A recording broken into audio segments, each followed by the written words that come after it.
What is up, everyone? Hope you're doing well. Welcome to the video. If you don't know me, my name is Ishan. I just be logging my life, thoughts, mindset, habits, journey, ups and downs, whatever comes. And today, I want to open up about something that is low-key it's somewhat embarrassing. And at the same time, I think it's really worth a conversation. I'm a scientist, and I, I find that one of the best skills that I needed to get to this point is critical thinking.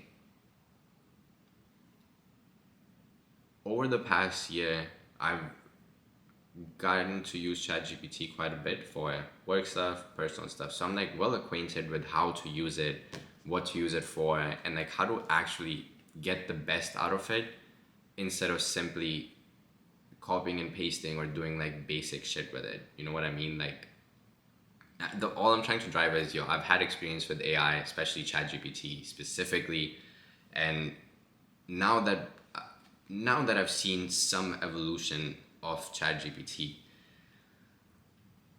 I have to speak about this because the way that they started with AI, the promise was this is gonna be revolutionary for saving the world, for helping people.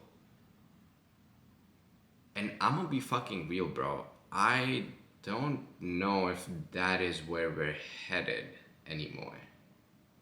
I bought into those things, bro. I started using GPT for my everyday work, making scripts, helping me do certain things at home.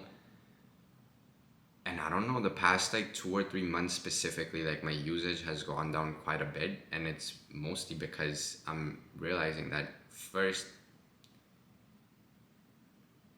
bro, ChatGPT has just become another app that they're trying to keep you on for as long as possible because it's what's gonna make them more money.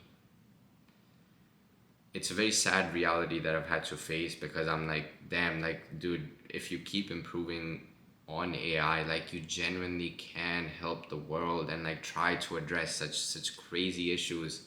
If you pair the AI with some critical thinking humans who are creative and can have this synergistic approach of not blindly trusting AI, but using their intellect, critical thinking, and creativity to bounce off ideas to figure out how you're going to solve real world issues. That's how I try to approach it with my work. And I'm trying, like, I don't offload heavy stuff to AI, like ideas, creative thinking. It's not really that good. It's just making assumptions or it's making predictions based on a pattern, which to an extent humans do too. But we have the innate capability to step out of that box, to step out of that paradigm and be like, yo, what if everything I know is just a confined view?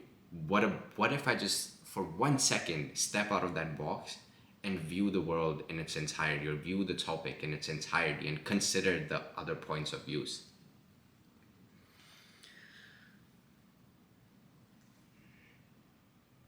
Sadly, we've come to the point where GPT or ChatGPT, other AI models, literally whatever, bro. Like, motherfuckers are using AI to create girlfriends and boyfriends. Bro, you've got to be fucking kidding me. Like, is that where our society has come, where we're so desperate for some form of connection that since we don't get it from humans because we don't put in the effort for it anymore, we're just gonna get it through fake dopamine hits through social media and ChatGPT or other AI? Bro, I'm fucking done, bro. I'm actually so done. This is so annoying. Like, this is part of the reasons why I quit social media, because I was like, yo, first of all, they're always controlling what it is that you see, and you think you have the illusion of choice, but you don't, bro. They're the ones providing the algorithm for you. So they are indeed choosing what it is that you see and consume. Insane behavior, bro. Like, that's absolutely insane. And now with GPT, I'm just like, bro, the like if you've seen the ChatGPT 5 update, every time you prompt something, it now ends up asking another question like, do you want me to do this? Do you want me to do this next? And the reason for that is because they're trying to keep you on the app longer. The more you use it, the more money they'll make over the course of time. And if you think and if you think it's because the subscription is fixed, they're not gonna make more money. They're eventually gonna make the subscriptions more expensive. If you didn't know that, I don't think I need to tell you that. Watch our history of how subscriptions have evolved. How much did you pay for Netflix when it first came out? How much do you pay for Netflix now? What about the ads? It's bound to happen. It's bound to happen. But the way that I'm thinking in my head that the company will make more money over time is because when you stay on the app longer, you're using more of the resources. And when they have these engagement numbers and they have the numbers to show to their investors, they have the numbers to show to their shareholders, you can be like, yo, look at this. People are spending time on this. If you can put in more money for developing infrastructure or resources, we can get more users and we can get them to spend more time.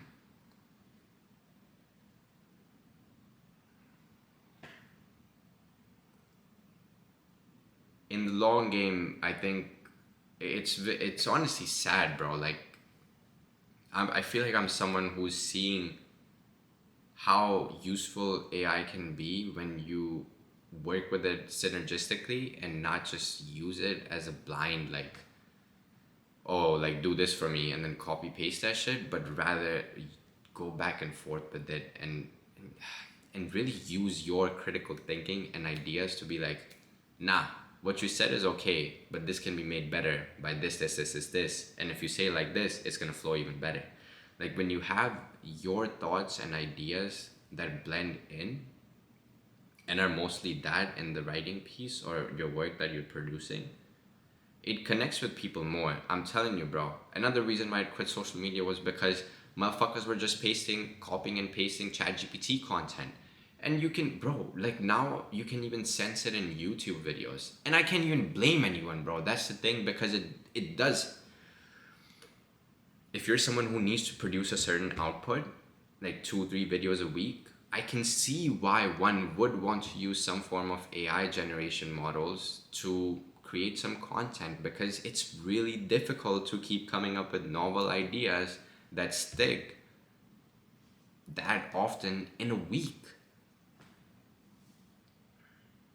What a time we've come to, yo. What a time we've come to. But this is just these are just some things I've been thinking about recently with ChatGPT. Like it really has become another app that just wants users and wants to retain them for like as long as possible on the app.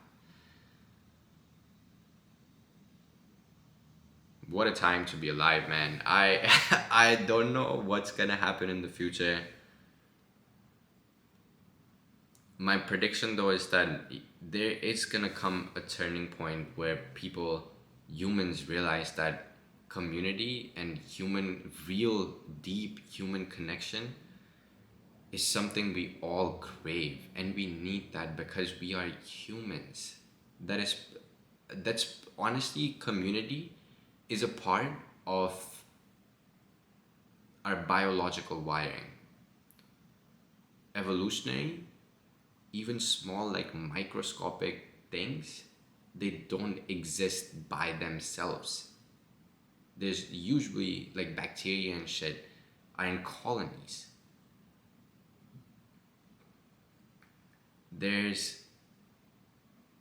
And of course, an argument can be made for, okay, but like you don't know how the interaction between different single cellular bacteria or prokaryotes in general, whether they're communicating with each other or whether their communities actually interacting with each other. Like we don't know that, or I don't know that. Some biologists maybe know, or microbiologists, whatever. But what I do know is that there is that pattern that we never find